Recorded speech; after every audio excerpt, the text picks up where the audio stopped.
Hello दोस्तों, नमस्कार। यहाँ पे मैं बताने वाला हूँ जो जन आधार में ऐड मेंबर किस तरह से किया जाता है। तो यहाँ पे ऐड मेंबर करके दिखाने वाला हूँ। यहाँ पे आप जैसे रसीद संख्या डालेंगे तो पहले ये सिस्टम नहीं था। जो पहले ई-केवाईसी करनी है उसके बाद आप नाम ऐड कर सकते हैं। ये पहले सिस्टम नहीं था क्योंकि ऑटोमेटिक ऐड हो रहा था। जैसे आप रसीद संख्या डालते थे तो यहाँ पे ऑप्शन खुल जाता था। अब पहले भी ई-केवाईसी करनी होती है, उसके बाद यहाँ पे ऑप्शन खुलता है जो नाम ऐड के लिए। तो आप देख सकते हैं ई-केवाईसी मैंने कर लिया। उसके बाद जैसे ही ई-केवाईसी क्लियर हुई तो यहाँ पे आप देख सकते हैं सारी डिटेल खुल चुकी हैं। तो यहाँ पे आपको पहले फ़ोटो अपलोड करना होता है जो जन आधार में ऐड मेंबर किए जाते हैं उसमें। तो यहाँ पे मैं फ़ोटो अपलोड कर लेता हूँ। उसके बाद आधार संख्या दर्ज करनी होती है। तो यहाँ पे मैं आधार संख्या दर्ज कर लूँगा। जो आधार संख्या है वो यहाँ पे दर्ज करनी होती है। उसके बाद जो पहले ये केवाईसी का सिस्टम था ये नहीं था। जो सिस्टम था वो बाद में होता था, लेकिन अब जब आप पहले नाम ऐड करने के लिए आते हैं तब भी केवाईसी करनी होती है और उसके बाद में भी केवाईसी करनी होती है जब दस्तावेज़ अपलोड करते हैं उसके बाद। तो यहाँ पे मैं नाम डाल देता हूँ अंग्रेजी में। जो बच्चे का नाम है वो इंग्लिश में डालना होता है। तो यहाँ पे मैं इंग्लिश में नाम डाल दूँगा। उसके बाद उसका हिंदी में नाम डालेंगे। जैसे यहाँ पे आप देख सकते हैं दूसरी जगह हिंदी में नाम डालेंगे। तो यहाँ पे मैं नाम डाल दूँगा जो हिंदी में नाम है। यहाँ पे नाम डालने के बाद जो मुखिया से सम्मत होता है वो चुनना होता है। बेटी है या बेटा है वो चुनना होता है, या मुखिया और हैं तो उसका पोता है या पोती है वो रिश्ता चुनना होता है। तो यहाँ पे मैं जो पुत्र पुत्री का रिश्ता है वो चुन लेता हूँ क्योंकि ये पुत्र है। तो यहाँ पे आप पुत्र हैं या पुत्री हैं तो दोनों के लिए ये ऑप्शन चुन सकते हैं। तो यहाँ पे पिता का नाम लिखना होता है जो इंग्लिश में नाम डालना होता है। जो इंग्लिश में नाम डालने से अगर आपने पहले यहाँ की इस जन आधार में अगर एडिटिंग की होगी तो हिंदी में जो नाम है वो ऑटोमेटिक लिखे हुए आ रहे हैं। तो आप देख सकते हैं मैंने जैसे ही वहाँ पे नाम डाला तो यहाँ पे आप देख सकते हैं उसके मदर और फादर का दोनों के नाम हिंदी में डल चुके हैं। तो सिर्फ इंग्लिश में ही नाम डालना है। जो पिता का नाम है वो मैं जो आधार के अनुसार नाम डाल देता हूँ। जैसे यहाँ पे मैं नाम डाल दूँगा इंग्लिश में। यहाँ पे मैंने नाम डाल दिया जो भी आधार के अनुसार नाम डालना होता है। यहाँ पे मदर नेम डालना होता है इंग्लिश में। यहाँ पे मैंने आप देख सकते हैं जो आधार संख्या है वो नाम डाल दिया है। उसके बाद इंग्लिश में मदर का नेम डालेंगे। यहाँ पे इंग्लिश में मदर का नेम डालने के बाद आप देख सकते हैं मैंने नाम डाल दिया। उसके बाद जन्म डेट डालना होता है। तो यहाँ पे जन्म डेट जो भी आधार में है उन अनुसार आप जन्म डेट डालेंगे। तो यहाँ पे मैं जन्म प्रमाण पत्र के अनुसार जन्म डेट डाल दूँगा। यहाँ पे जन्म डेट डालने के बाद जैसे जन्म डेट डालने के बाद आपको नीचे लिंग का चयन करना होता है। जो भी लिंग है महिला है या पुरुष है, जैसे मैंने पुरुष का सिलेक्शन किया। उसके बाद अल्पसंख्यक से आप हैं या नो, तो हमारे हैं यहाँ पे मैं यस कर दूँगा। और यहाँ पे जो धर्म है वो सेलेक्ट कर लेंगे। उसके बाद जो भी कैटेगरी है ओबीसी है, एससी एसटी है वो चुनना होता है। तो यहाँ पे मैं ओबीसी चुन लेता हूँ। उसके बाद जो भी कैटेगरी है आप जिस भी जाति में आते हैं वो जाति चुनेंगे। उसके बाद जाति चुनने के बाद जैसे यहाँ पे मैं जाति चुन लेता हूँ। जाति चुनने के बाद जो आगे डिटेल है वो खुलेगी। तो यहाँ पे मैं आप देख सकते हैं बहुत सारी जातियाँ हैं वो दिखाई दे रही हैं। तो यहाँ पे मैंने जाति को सेलेक्ट कर लिया। उसके बाद विवाहित की स्थिति सेलेक्ट करनी होती है। तो यहाँ पे बच्चा है उसकी अविवाहित ही सेलेक्ट होता। यहाँ पे मैं अविवाहित को सेलेक्ट कर लेता हूँ। तो यहाँ पे मैं अविवाहित सेलेक्ट करने के बाद अगर वो बच्चा स्कूल में पढ़ता है तो यहाँ पे आप योग्यता भी सेलेक्ट कर सकते हैं।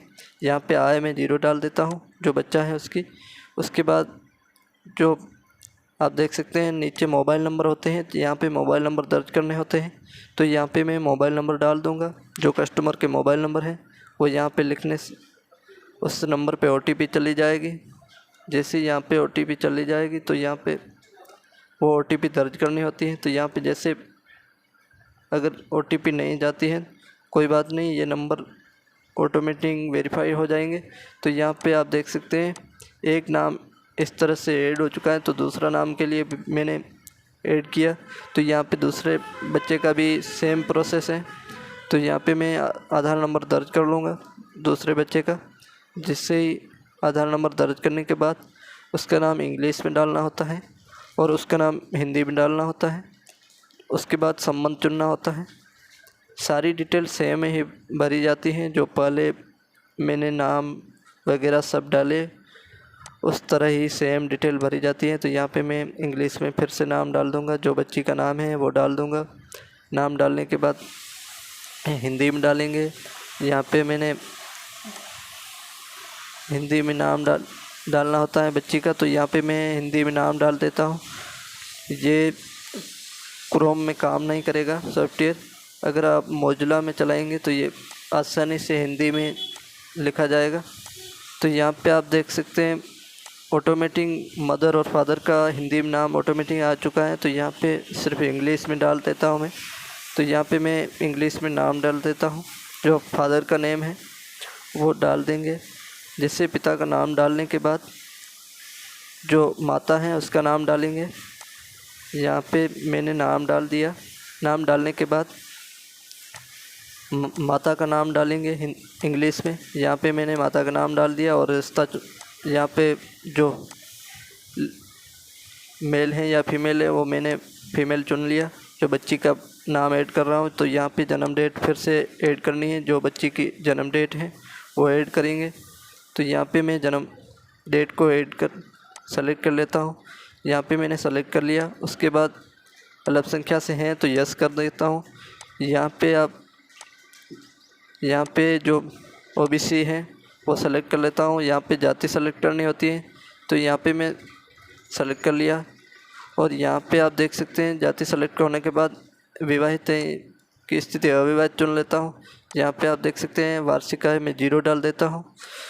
वार्षिक आय 0 डालने के बाद यहाँ पे नीचे मोबाइल नंबर दर्ज करने हैं, तो यहाँ पे मैं मोबाइल नंबर दर्ज कर लेता हूँ। मोबाइल नंबर दर्ज करने के बाद यहाँ पे जैसे मोबाइल नंबर दर्ज करूँगा तो यहाँ पे आप देख सकते हैं विवाहित की स्थिति है वो अविवाहित चुन लेता हूँ। जो इस तरह से आप नाम को ऐड करेंगे। जैसे ही आप पूरी डिटेल भरने के बाद यहाँ पे राशन संख्या डाल सकते हैं। तो यहाँ पे आप देख सकते हैं मैं मोबाइल नंबर डाल देता हूँ। पहले मोबाइल नंबर मैंने नहीं डाले थे, तो यहाँ पे मैं मोबाइल नंबर दर्ज कर लेता हूँ।